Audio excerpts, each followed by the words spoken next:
Do you know where Augusta, Kansas is? Isn't that down by Wichita? I don't know. I'm going to look it up real quick. Joke's Sorry, on you. people of Yes, Augusta. it is down by Wichita.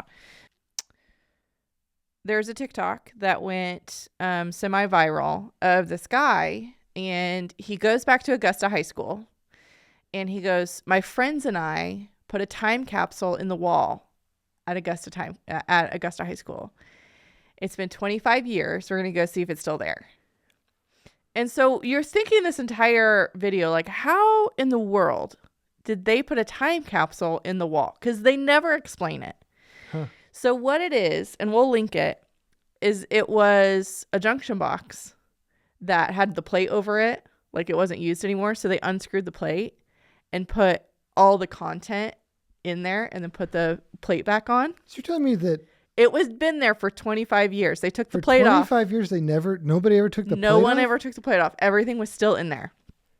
That's crazy. So we'll link it, but don't go stuffing electrical boxes. Yeah, and Augusta High School did share it.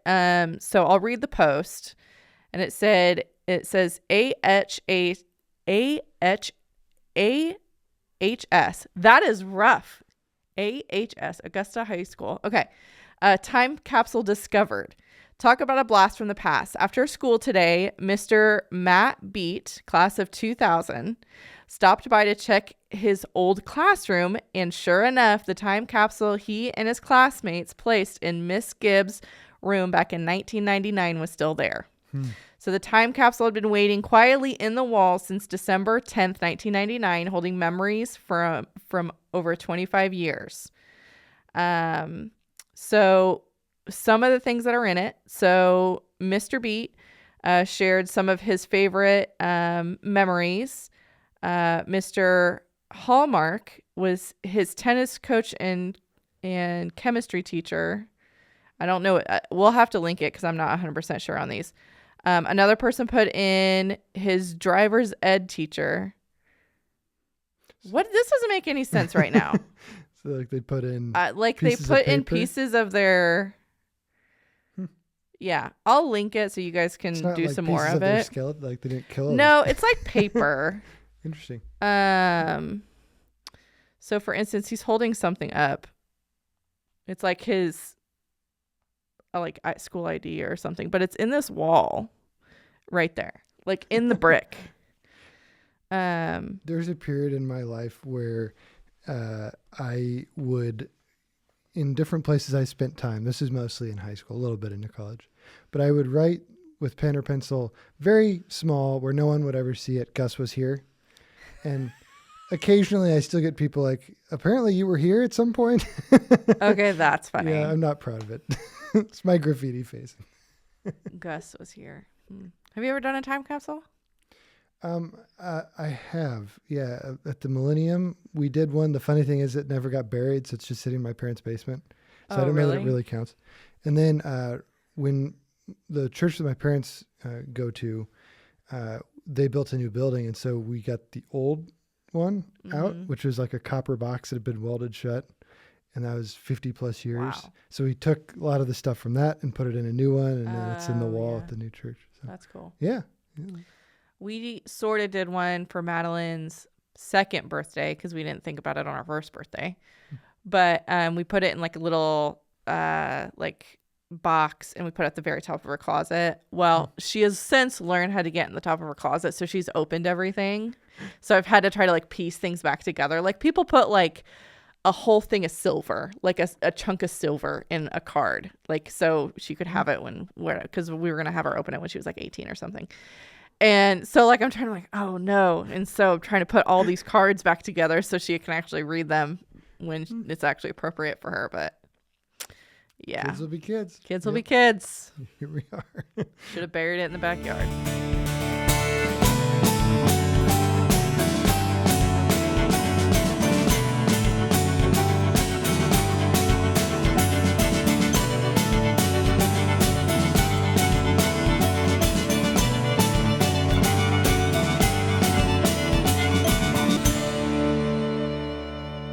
Welcome back to Ask a Kansan, a podcast amplifying Uncovering and Connecting Kansas.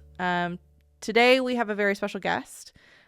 He talks a lot about special education and has some amazing insights in how kind of special education works in a way. When you want to introduce our guest for us? Our guest today is Jeff Hayes. He is the executive director of the Central Kansas Cooperative in Education. And yeah, I agree with everything you just said. It's kind of crazy to learn about something we all are kind of vaguely aware about. We all know that special education exists, but there's a lot more to it, I think, than most of us realize. And especially how it works locally. So obviously we're only covering one region of Kansas. I'm sure it is either the same or different in other regions. But it was super insightful in how it works for us here locally. Yeah. So here's our interview with Jeff Hayes. Hello. Welcome. Yeah, good to see you again. Nice to see you I'm Sydney. I don't think we've ever met. Yeah. Jeff Hayes. Nice to meet you. Yeah. We'll have a seat. Just kind of pull that over in front of you. Okay. I want it just a little bit low so it doesn't get in the way of seeing you. Okay. Well, thanks for coming on Ask a Kansan today. Sure. Yeah. Would you mind just introducing yourself to our audience?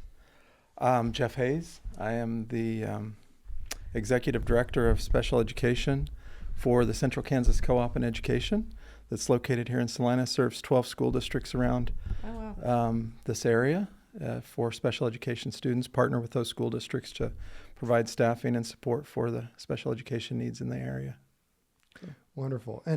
And we'll get a lot deeper into what that is and what you all do. I think just to get our listeners an idea of the scale we're talking here, how many people work with you in your organization? We have about 700 employees. Holy smokes. Yeah. And that's kind of a tricky proposition in that they are all employees of USD 305 Salina Public Schools. That is our sponsoring district. It's depending on how deep you might want to get into the information, it's part of the Organization of Special Education in Kansas, and we are a cooperative that has a sponsoring district. But those employees, many of them, probably about half of them, work in districts outside of Salina and are I would hope they feel that they are employed almost by those districts because that's where they spend their time. They're teachers in those schools, working with students in those districts.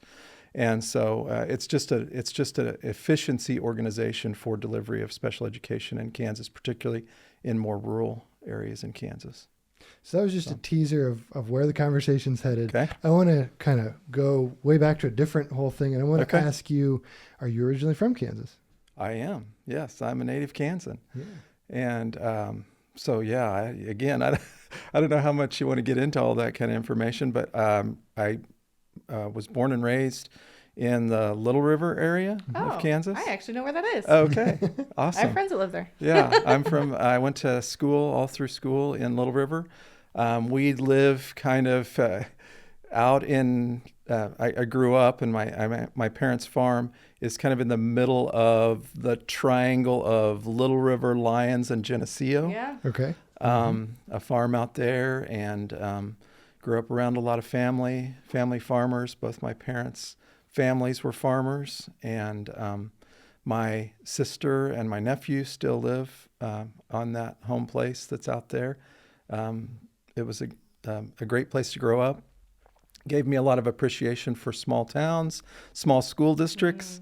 One of the things I love about our organization is we have both Salina, which by Kansas standards is a large school district, and a great variety of other school districts, including some very small school districts. Not Little River, but that's a little too far away, but a great variety of school districts and small communities that I really appreciate. So could you kind of plot for us how you found your way into education? Yeah.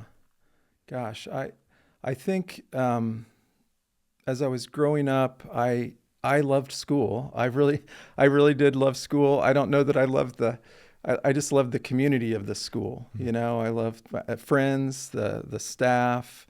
I was involved in lots of activities. So school was a very positive experience for me. But it isn't for a lot of kids. And I guess I somehow grew to appreciate that and what makes school a great experience or not for kids and their families and things like that.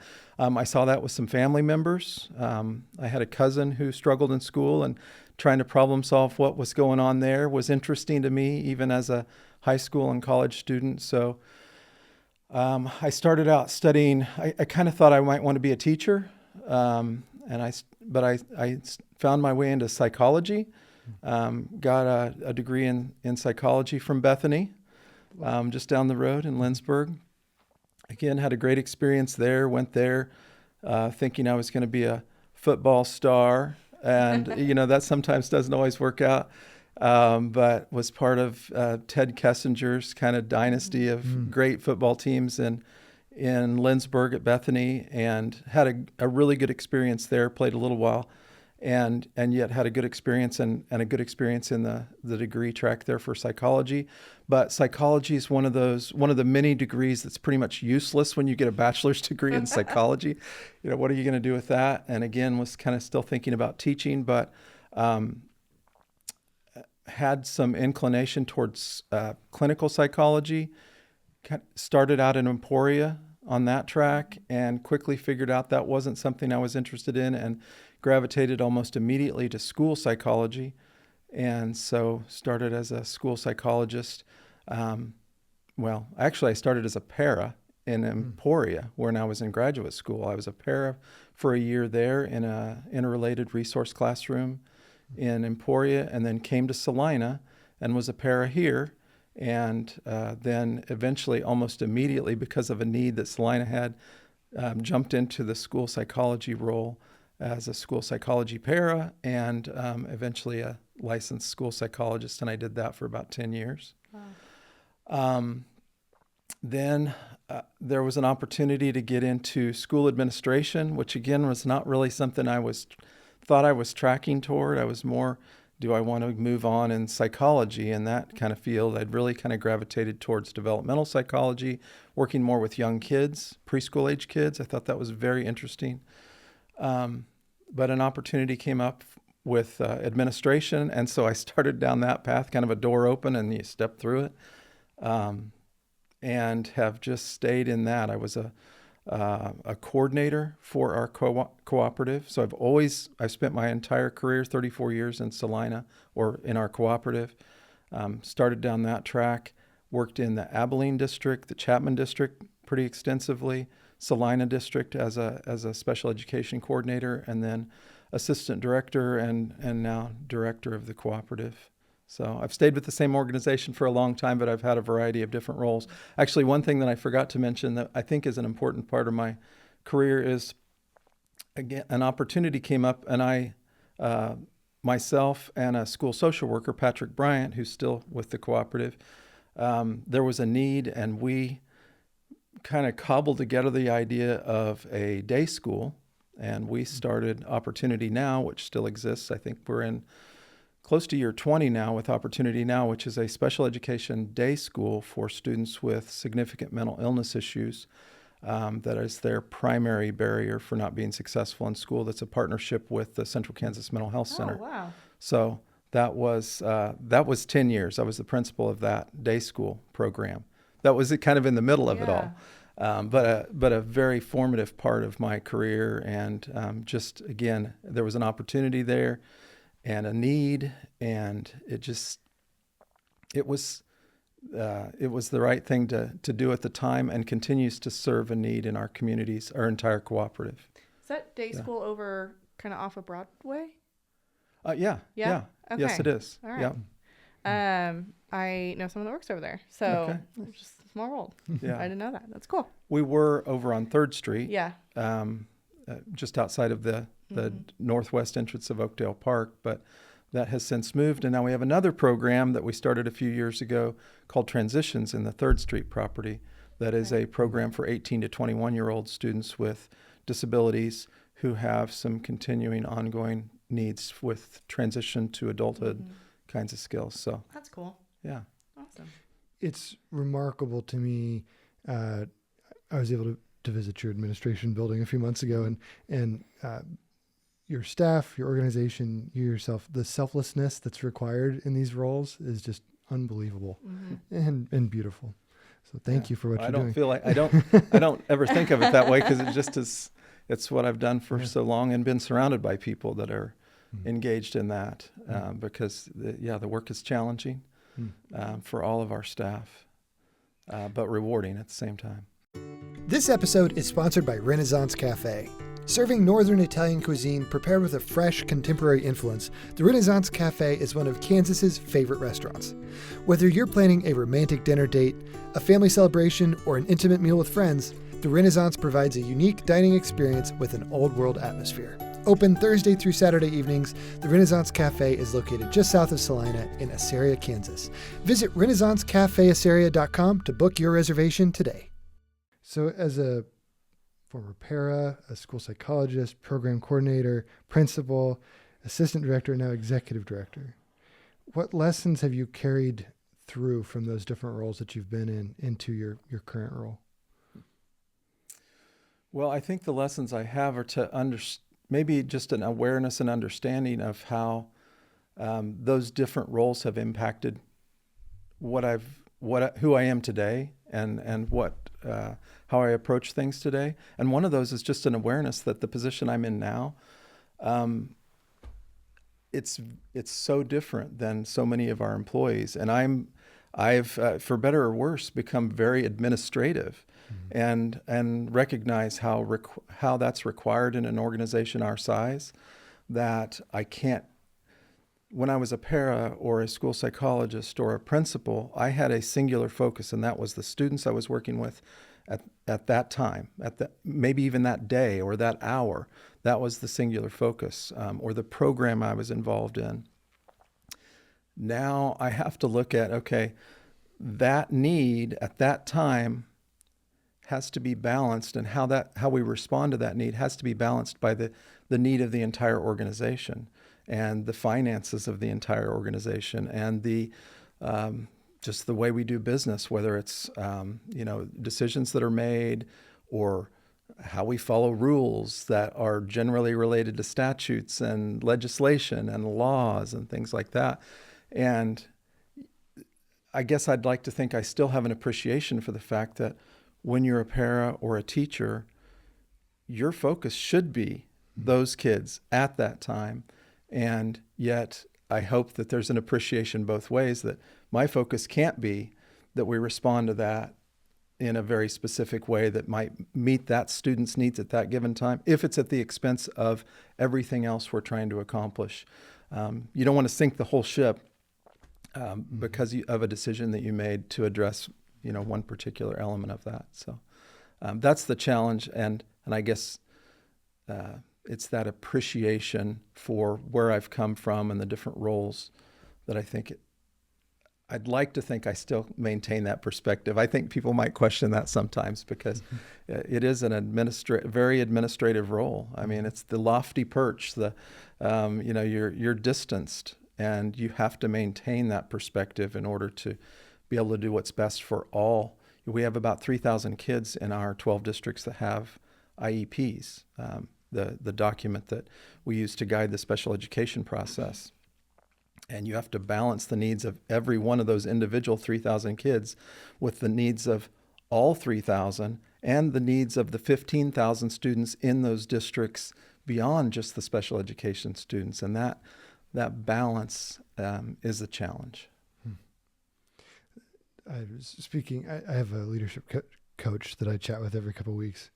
And we were using leadership as we're talking in an analogy that leadership is like climbing a hill, in that you gain a broader perspective than a lot of the people at the bottom of the hill. And that doesn't make you any better than them, of course. And I think leadership should be a supportive thing as much as it is a leadership thing. Mm-hmm. But I think that's what you're saying, is that as leaders, you get to that point where you can see things that others can't because of their limited perspective, and that's a very delicate, challenging position to be in. And you have to appreciate their limited perspective and celebrate the fact that they have that perspective and the passion to pursue whatever it is those needs are for those kids or that situation. Yeah. when you have like a really broad perspective on special needs and educating kids with them, they can so easily be reduced to just statistics, right? And so that's where you have a staff that sees through those to the individuals behind it, right? Yeah. And I, again, kind of for better or for worse, I enjoy statistics and data. I enjoy the analysis, the collection and the analysis of that information to try to guide decisions, administrative decisions.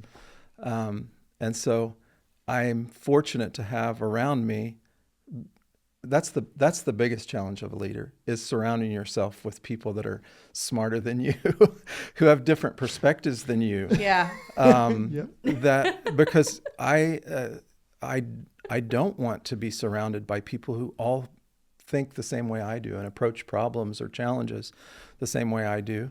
I know that would be, I don't know about catastrophic, but it could be toxic if there was too much of that. And so I think that is that challenge of surrounding yourself with those people who have expertise beyond your own, have strengths that complement your weaknesses and things of that nature. But that goes into that leadership. And then as that trickles down to eventually the students that we're serving, then you see, I think, the synergy that happens when you have that kind of collective in an organization. And that's where you really see amazing things happen. So one of our coworkers here at Feely, Devin, his wife, Alicia, works for you at Central Kansas. And I'm astounded by the little ways that Alicia shows, and the big ways, honestly, that Alicia shows up throughout her life. Yeah. Advocating for people. And we're real proud of both her and Devin and all the different things they're doing. And I can't imagine if we had the perspective of all the different people across your organization and the ways they're showing up. Must be really remarkable. She's absolutely top notch, but there are a lot of people in the organization that have both the same appreciation based on, family members and close friends that have disabilities, and bring that to the table with what they bring professionally, their professional skills and their education and experience in working with individuals with disabilities. But that, again, that's all part of the magic that happens when you bring people together from a broad range of backgrounds and experiences, and they get to work and figure out what's the best way to do things to meet the needs of those kids. And then there's always the administrative part coming in and saying, okay, we got to balance this with either a law or a rule or a practice or a financial part of a decision. And so then we just you figure out how to make it all work. Yeah. So one of the things I don't know if our audience maybe caught is that you basically work for 12 different school districts. And I can only imagine, I'm sure there's many strengths that enables, but also I'm sure there's a lot of challenges. Could you speak to both of those? The strength is, again, I do think I appreciate the different perspectives that the different school districts bring to the table. That when you're a small school district, there's assets and liabilities that you bring to the table because of your size, the community that you have, and the passion for that community or that very small school. But it also has some liabilities in terms of efficiencies and things of that nature. But then you have large school districts. We have, for instance, Salina, of course, I already mentioned, is one of the larger districts in Kansas. And then we have some surprising, I don't know that people think of Abilene's a pretty good sized school district, a 4A high school. Chapman, most people don't think of Chapman being a large school district, but again, it's a 4A high school. So by Kansas standards, at least it's mid-size, if not large. Chapman's kind of a unique community because they have a very small town, but they have a very large geographic area that they cover. So they end up having a large school district, and then that variety all the way down. But the challenge there is our board, the governing board of our organization, CKCIE, is what we call the Board of Control. That seems, maybe we need to think of a better name for that. It sounds a little ominous, but it's the 12 superintendents of the 12 school districts. Oh, wow. And for better or worse, they all have a vote on items that need to be voted on. And a small district, as frustrating as that might be for Salina, has the same vote as Salina does, even though Salina by students makes up about 50% of the total. The other 11 combined make up the other 50%. So that body has to be able to work together. And that's one of the things that I feel like it is kind of a challenge, is trying to recognize that from those different perspectives, you are going to have different needs, different goals for what you're trying to accomplish with your special education services and staff. And I've always felt like I want those districts, all of them, to feel like if you didn't have to be part of a co-op, what kind of decisions would you be making? And also to recognize and appreciate, if you weren't part of a co-op, that you'd have some very significant challenges with all the statutory requirements of special education, all the financial challenges of special education. And not just because you're doing your own thing doesn't mean it's, Christmas time and you get everything you want. It's still challenging, and trying to keep those 12 superintendents all thinking about what's best for the collective good. It may not be best for me right now in my current circumstance, but next year that might be a decision I will appreciate more because a student moves in, or a family with a number of students with challenges arrives in our very small school district. We don't have that now, but it could happen. It's happening to my neighbor now. Let's acknowledge the fact that could be me next year, or in a week, or tomorrow, or whatever else. So yeah, that has its challenges, but the asset of a cooperative, and why cooperatives were formed, and ours was one of the first in this area in the early 70s, is the efficiencies of scale that come with that. If our smaller school districts, even our mid-sized school districts, were trying to have some of the resources that we can have collectively, they would be extremely challenged by the inefficiency of that. And some of the obvious things would be the specialized services that we are able to hire and employ and maintain collectively. But some of the less obvious things is just the administrative load that comes with, I was just talking to a superintendent last week that acknowledged in a KSDE, a statewide meeting, that he did not recognize how many reports and reporting and statutory requirements are part of special education until he's had to start doing some of that because of the absence of a special education director. He had to start doing some of that. It's just stuff that we take for granted, that we are constantly providing information to the state and the federal government about our programs because they are state and federal funding sources. So I kind of want to pare this back a little bit. We've been, for our audience, because I was very fortunate that I went to elementary school at Coronado here, Okay. which I feel like, I don't know, maybe it was different at your school, Gus, but like we had an amazing SPED program. And like Kayla was my BFF. I remember her from first grade up until fifth grade. But what is, I had a question. Now I forgot. Okay, now I remember. So we say special education and people tend to lump everyone together when there's different pieces. So for instance, I have a cousin who's autistic. Mm-hmm. He's going to be educated way different than my stepbrother that I grew up with, who has Asperger's. Like very different. Even though they're on the same spectrum in terms of their disability. Yes. Yeah. So how is it juggling all the different types of kind of special education realms? I don't know what the terminology is, but how do you combat that with all the schools, or how do you bring all that together? Well, one of the advantages and disadvantages of special education decision making is that it's always made by a team, and it should be made by a team of individuals that is very, very familiar with that student. In other words, I don't make individual decisions about services that students are going to get as the director. I would, in fact, when somebody maybe is not satisfied with the decision that's made, and I get a phone call or email or something, I right away say, I am not a decision maker. This is an IEP team decision, which includes all the people who work with that student, including the parent and any of their allies or representatives. And so that is the IEP team. So you have a group of people making those decisions, and that most of the time works great. because you end up with good decision making, good realistic decision making that is intimately focused on that student's needs. The challenge is when that doesn't work, then it does get challenging, because as you were saying, you have students even within the same disability type who have dramatically different needs for very little service, or maybe don't even need special education services. Just because you have a disability doesn't necessarily mean you require special education services.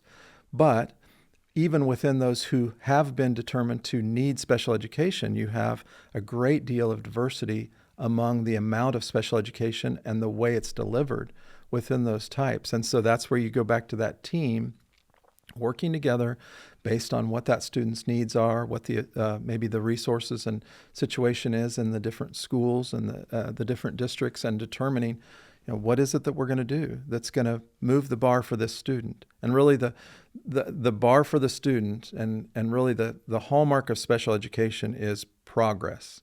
It's not, if you go into special education thinking you're going to cure disabilities, I don't know that that's necessarily the way to approach it. It's really about, how are we going to make progress? Here's where we are now. Let's get good information about where we are now, and let's figure out a way to determine how we're going to see if we're making progress toward whatever goal. Because a student who has a very, very significant developmental disability, their bar for progress is dramatically different than a student who has a less significant disability, less impactful disability. Or then that brings up another kind of bird walk in a different direction. Gifted services in Kansas are special education services. That is not common, but Kansas is one of the states that includes gifted education as part of special education. So think about how that might be different, and how do you make progress for a gifted student that is beyond the progress they might normally make as part of their general school experience. What is significant about what you're doing with that gifted student, and how are you going to measure that progress? So yeah, there are challenges there, but I think it really comes back to the team that's focused on that individual student, and the beauty that comes with that level of scrutiny of that child's needs, and how you're going to get from where you are now to whatever your goal might be. Ask a Kansan is sponsored by Cohort Digital, your partner in media strategy and advertising placement. From social media, search, and streaming video to billboards, magazines, and broadcast TV, the experts at Cohort can help you navigate the ever-changing advertising landscape. With more than 75 years of combined experience, they'll build a custom media campaign to get your message seen in all the right places by your target audience. Learn more at cohort.digital. So Cindy, we've used Cohort for several different projects for Feely, and it's been very successful, and really pleased with the information. Yep. Lisa does a great job. Yeah, both Feely and Ask a Kansan, we've used both. Basically, we give them the creative, and they really hone in on getting it seen by people. And the best part is you get the results in front of you. Mm-hmm. Like we got an email from Alyssa and her team yesterday, and it was like, hey, this is what's performing. This is what's not performing. These are the changes we suggest. And like, it's really like they take the work out of the data piece that some people don't really get. And it's great. And I love, there's a lot of organizations in this space doing this kind of work that are just kind of checking a box. But that's not Cohort. They're always bringing their creativity to the task and surprising us in the ways that they find opportunity for our marketing dollars online. Yep. So make sure to go to their website, cohort.digital. There's no .com. It's just cohort.digital, and learn more. I feel like since we are a capitalist society, so often things come down to like what makes a good investment. And I don't think that everything should make a good investment. But so I guess I'm going to put on a cynic hat for a second. Mm-hmm.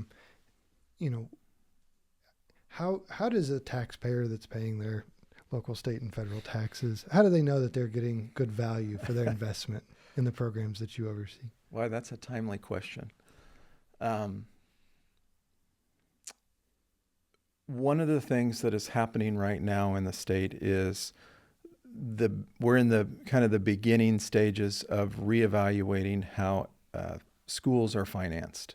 The school finance formula, which is how schools are paid by the state and federal government, is something that has to be reauthorized and a new one in place in 2027, which seems like a long time, but it's not in school finance terms. It's right around the corner because we're always planning at least a year, if not multiple years ahead for what's coming down the path.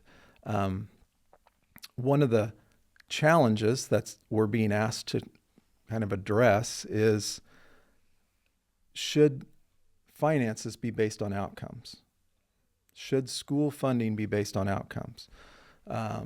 Should a business's employee pay be based on the profitability of the business, or, to adopt that kind of a model? And I guess that is I think a common question as it relates to school finance.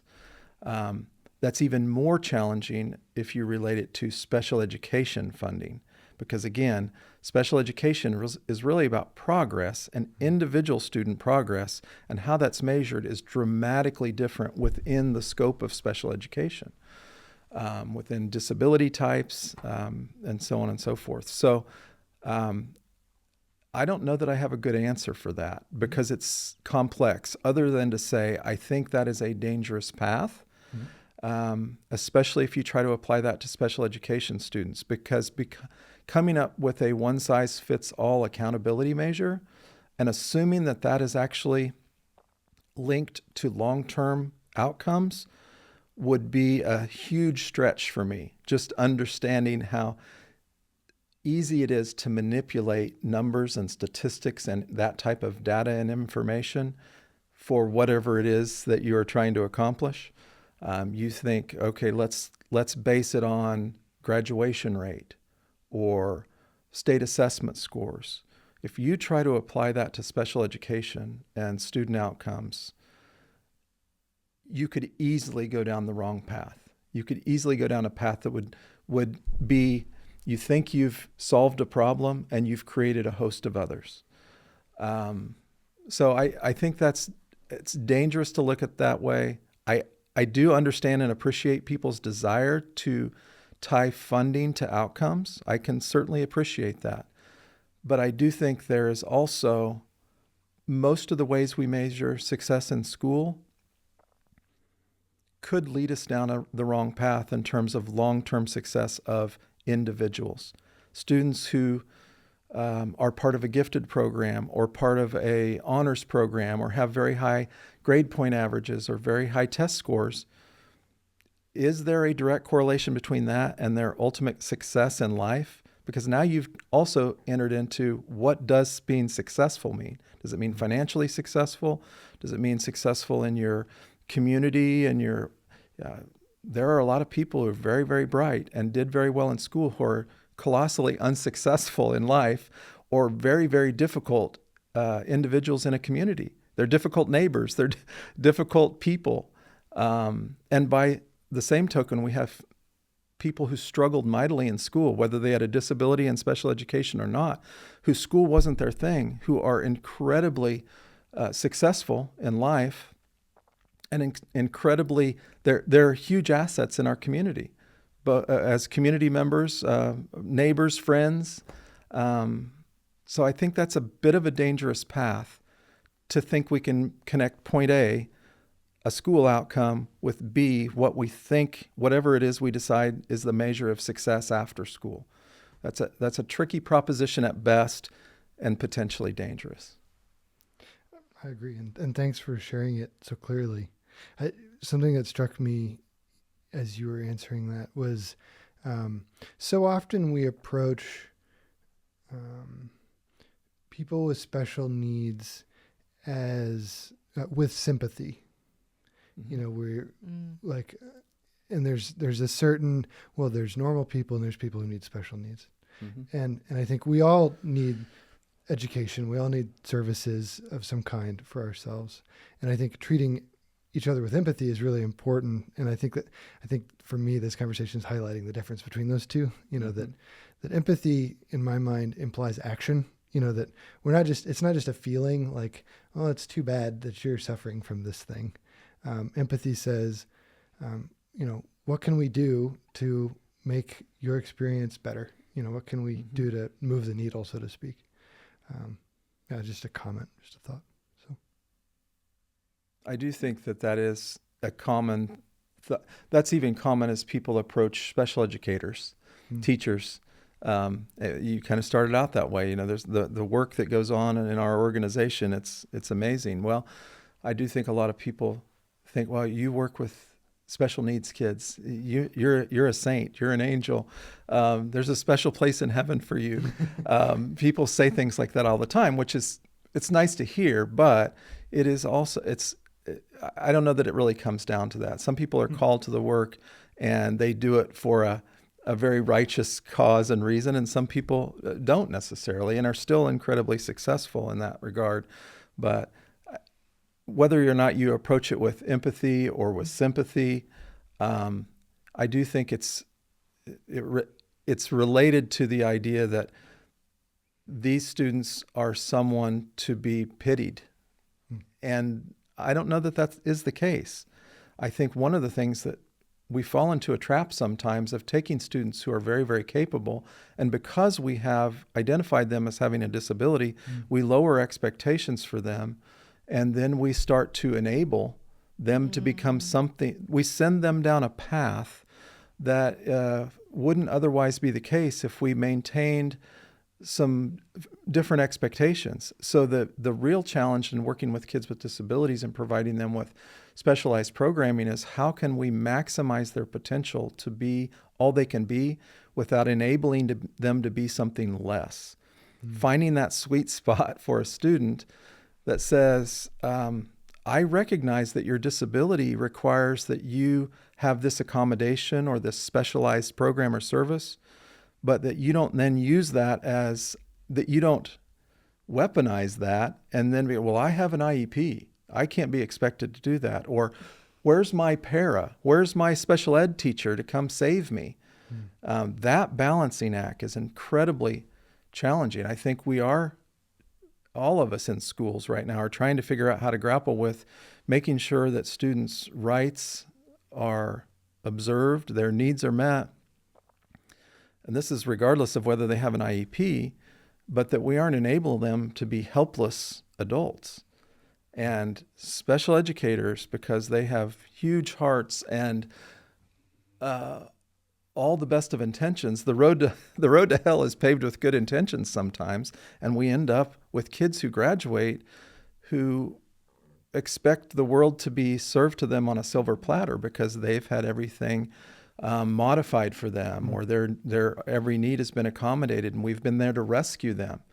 And that balancing act between meeting a student's needs and enabling them to be something less than they're capable of is the art of education or special education, because that's a tricky line to walk. I feel like that just speaks volumes just in parenting in general. Oh, for sure.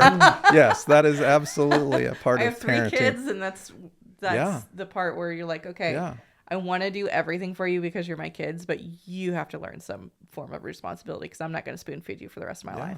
So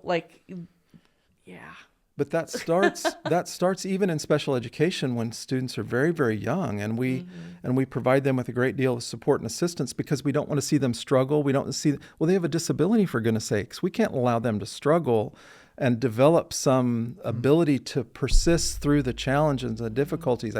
Some people call it grit, those types of things. How do we develop that in a kid and acknowledge the fact that they do need some support? We talk about in special education, we're not there to provide kids with disabilities an advantage over other students, but to level the playing field.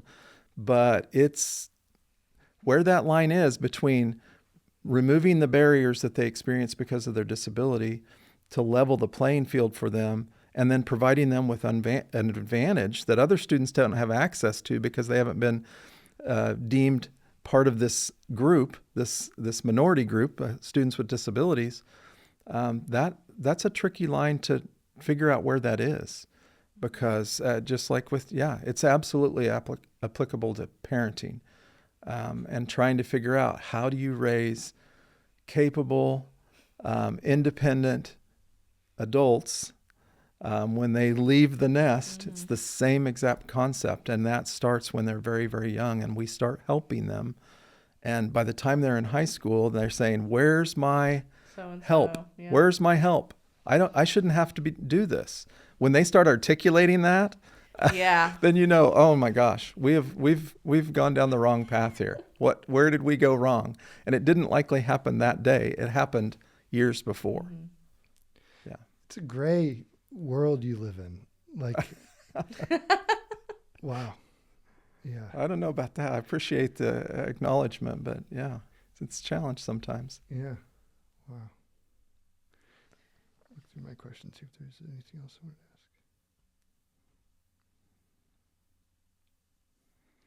Yeah, I came across the term least restrictive environment in research, and I think you've just hit on that really well with That without would be a using large that. part of that. Yeah. Yeah. It's not, that's least restrictive environment and least restrictive services. That's least restrictive environment is the overarching, that's really one of the pillars of special education. It's from IDEA, the federal special education laws, is least restrictive environment. But then that trickles down to least restrictive services, which is kind of like a physician might titrate a medication. You start with a low dose, or a lifestyle change. You know, it's no different than going to your doctor and he says, you know, you're overweight. You need to exercise more and watch what you eat.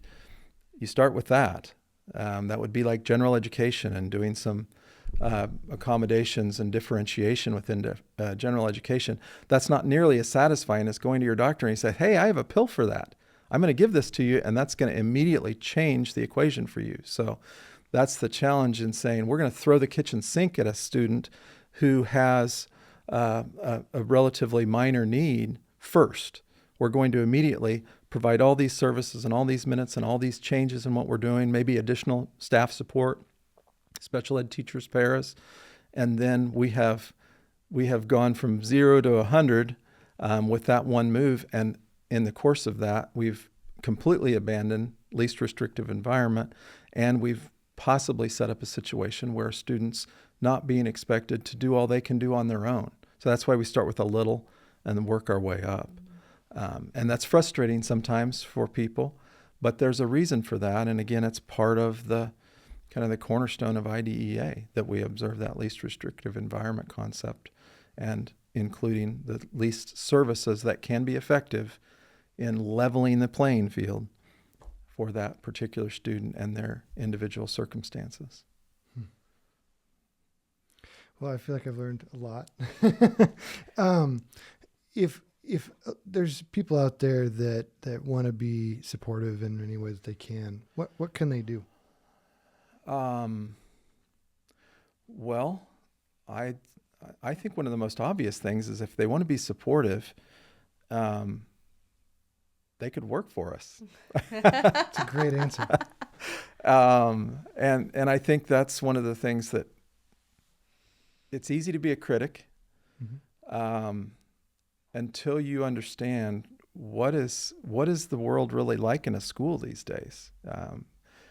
It's very, very challenging. This is the most challenging, behaviorally, this is the most challenging group of kids we've ever seen. I mean, the developmental and academic challenges that kids have, I think those are similar in all the years that but behaviorally, kids are challenging. And we struggle to get and maintain staff because I think a lot of people come in and they don't realize what they're getting into. It's a challenge working with students who are kind of emboldened and embrazened by what they see going on around them in the world today. And they bring that to school, and they do not go quietly many times into a very structured system that is designed to maintain some order and control that is a school system. And so it is challenging for us to find staff and keep staff. And that would be a very supportive measure, is if they're at all interested, they could work for a school district or for a special education cooperative and be a para, or get on a path to be a teacher, or occupational therapist or a school psychologist or a speech therapist or whatever it might be. They're challenging roles, and but they're rewarding roles. You'll never find a day like when I was president, when I was principal of the day school. I should have made him call me president. When I was principal of the day school, that was the most challenging job I ever had, but it was the most rewarding job that I've ever had. This is my favorite job I've ever had. Wow. It was amazing because you could see the work happening right in front of you and the impact on the kids right in front of you day after day. But you got to start somewhere. So come work for us would be one way to do that. Yeah. Lovely.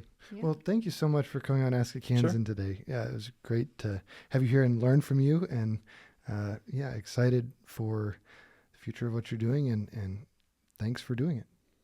Sure. Thank you. Glad to be here. I hope you enjoyed that interview with Jeff. There's a lot of things that I think I learned more of the nuance of in this interview. Yes. Yeah. So I have a lot of history with special education, mainly because I grew up with a stepbrother who has Asperger's, and him and I were technically the same age. He was only 2 months, 1 week, and 2 days younger than I am. Not that I was counting, but I was. It's very specific. It's very specific. But he was held back, so technically we're a grade away from each other. But watching how when we were in the same school, like watching his education be far different than mine and how kind of that was handled, it was eye-opening for me as a kid. But when I think about that as an adult, I wish there's like things I would have known as a kid that I could have like helped or made that easier. But then like we have, I have a cousin, Jared, who is also autistic. I wish I could remember kind of specifically what he has, but he has a very different learning outlook than like my stepbrother had. And so just getting to know Jeff's, like the other half of it was super eye-opening for me. Mm-hmm. I think one of the things I'm kind of walking away with is just the reminder, I guess, that every human is very unique and every human has value, and that what is challenging is when you're trying to develop systems and maintain structures intended to support unique, different humans with different issues that they face. And that, like, it's not easy, it's not cheap, but that doesn't mean that it's not worth it. Yeah. Agreed. So we have a couple of things, segments. I see you have something. Yes, I do. I'm glad you remembered because I forgot it was down here. Okay. So if you are a new listener, hi, welcome. If you're an old listener, thanks for hanging in there. But you may have seen Gus and I at the state fair. And one of the things that we got to do at the state fair was get our caricature drawn. And so I wanted to present that to the world.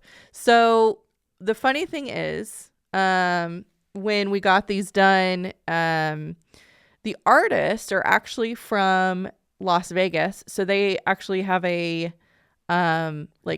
permanent home at Circus. Yeah. But they do one event outside of Vegas every year, and that's the Kansas State Fair. Yeah, and that's the Kansas State Fair. And so they've been doing it for, I wish I could remember. It's like 15 plus years. Like, it was up there. But the only fair that they do is the Kansas State Fair, because of the people. Apparently, were really cool. Lots of longstanding relationships. Yeah, lots of longstanding. The thing that stood out to me the most, though, because you're sitting there for, I don't know, 20 minutes probably, getting your caricature drawn, and they have a process down. So Joe, the older fella, like, he actually does the outline, and then I wish I could remember the color guy's name, but the guy that actually colors you in is different than the guy that does your outline. But the guy that colored us in had only been doing art for like 5 years. And was almost completely trained by the other Joe. guy. Yeah. Didn't have an art school degree or anything. Nothing. And I asked him, I go, well, why all of a sudden did you want to do art? And he goes, well, I didn't want to be a bartender for the rest of my life. I'm like, well, that's fair. That's an interesting jump. It's an interesting joke, but or an interesting transition. But the other thing is a lot of the times when you get caricatures, you're usually a couple. So we definitely had to tell up front. We are married to different people. Mm-hmm. We work together. Mm-hmm. And so they did a great job of incorporating Gus's height, which I thought was hilarious. I appreciate that he made me skinny. I'm not. Yeah. I have a waist. Look at my waist. Look at that thing. And then you could pick like what background or content you wanted. So we obviously did, at the fair. Mm-hmm. And so that's why we have a little pig in the Kansas State Fair. And we told them about the podcast, so they drew us with the mic. So I do think it's hilarious how they kind of just automatically knew you're a thumbs up kind of guy. I am. So that was not intentional. Just kind of funny. I'm also missing an arm. I didn't realize until now. I'm not quite sure where my other arm is, or if you just can't see it. Great question. But yeah, it does feel. This is the first time I think I've ever had a caricature done. Really? Yeah. Oh, I love them. The first guy who was doing the outline, he was like looking into my soul. He kept glancing up at me, and it made me very uncomfortable. Like, not in a weird way, just not used to that. Yeah. And they have you like stare in a certain place, and they're like, okay, we're done with you. Now you have to look this way. Yeah. Yeah. Go get your caricature done. Yep. I took my kids back. There's the one thing I wanted the kids to do this year was to get their caricatures drawn, just because it is a fun experience to do. Mm-hmm. Anyway. Well, it's time for a cultural events calendar this is for September 26th through October 19th. And so I've got 6 different events to talk about today. The first, many people have heard of. It's the Volga German Society Oktoberfest in Hayes. This is Friday, September 26th and Saturday, September 27th. Oktoberfest Hayes boasts a wide range of traditional food, music, and drink, giving residents and visitors a taste of Volga German heritage during the Fort Hays State University homecoming weekend. It's held at Municipal Park, and it includes various activities and booths that provide food, crafts, beer, and musical entertainment. You can learn more about this at oktoberfesthays.com. Have you ever been to an Oktoberfest? I have not, but I do drink a lot of beer. Do you? See, I can't drink alcohol, so I don't know that this is necessarily the one for me. But I do like the hat. There's a picture of a little girl with a hat on, and it's got a nice feather in it. Very different countries. I think the closest thing that I've ever gotten to was like a fake Patty's Day, but that's more also of an Ireland. Also involves some alcohol, I hear. Yeah, it's more of an Ireland thing than really German. So next up, going to the Kansas City area for Overland Park Fall Festival in downtown Overland Park. This is also Friday, September 26th and Saturday, September 27th. This fun-filled extravaganza is packed with live entertainment, friendly vendors, and delicious festival food.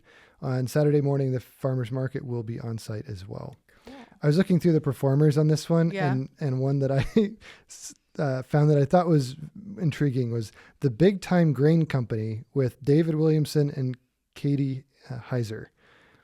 I feel like I've heard of that name before. Really? First I had heard of it. Big Time Grain Company? Yeah. It's quite a name for a band if that's what they are. There's also kids entertainment as well.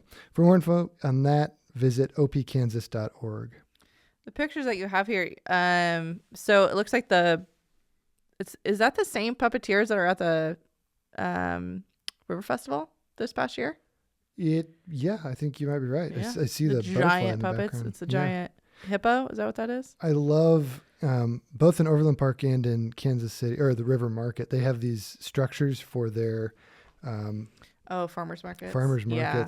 That makes a huge difference. So nice. I know there's a movement afoot here in Salina to get something similar, which would be nice.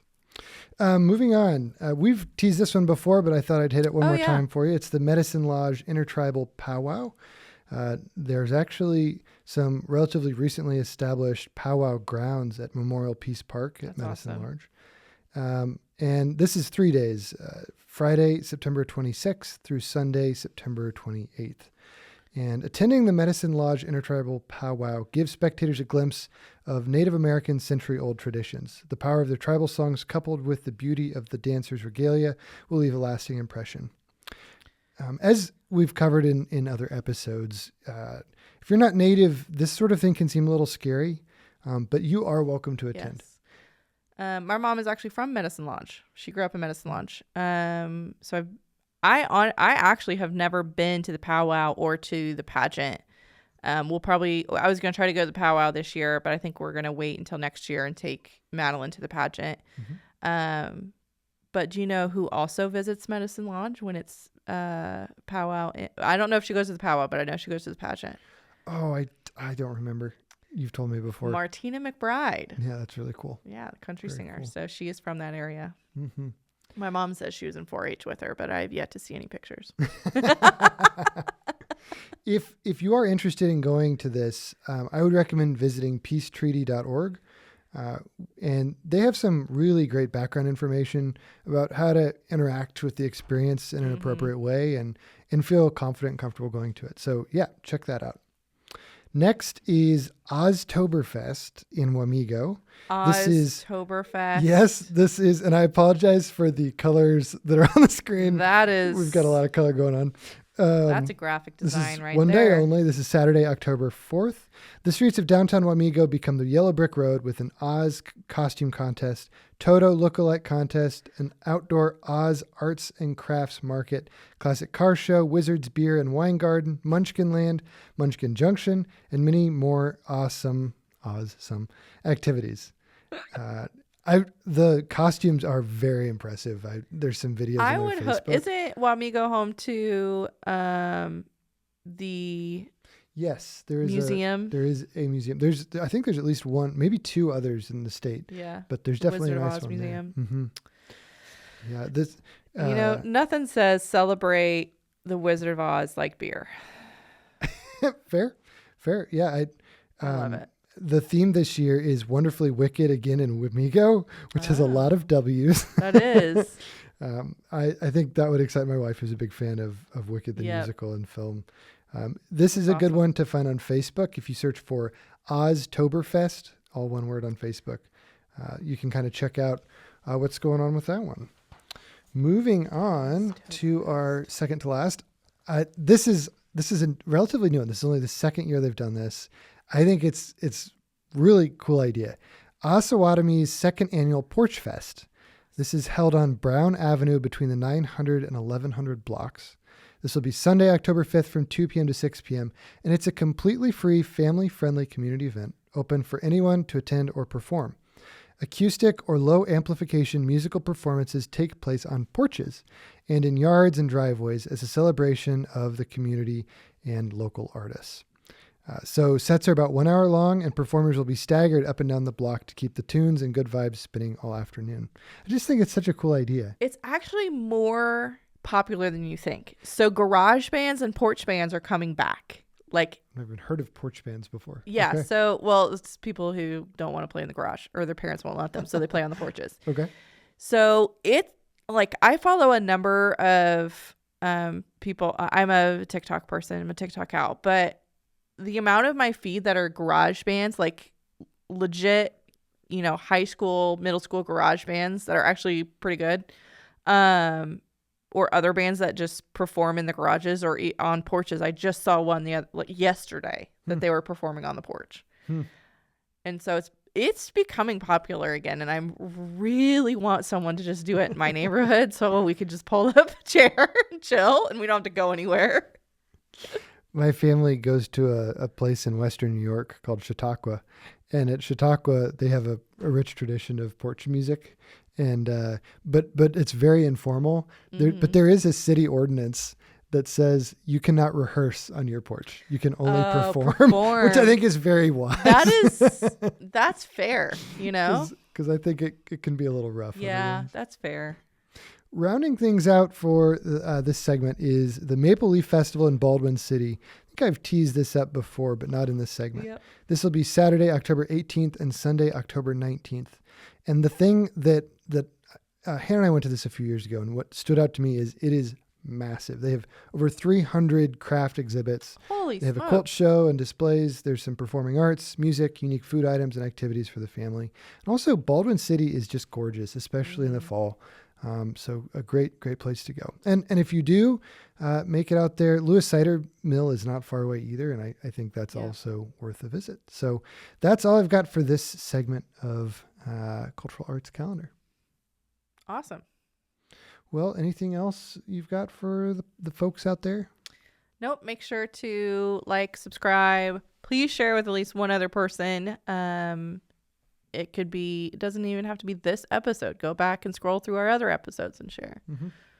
And I want to tease to you that there's been a lot of thought going on about merch line and what that could look like and what phrases we've said on the podcast could be t-shirtified.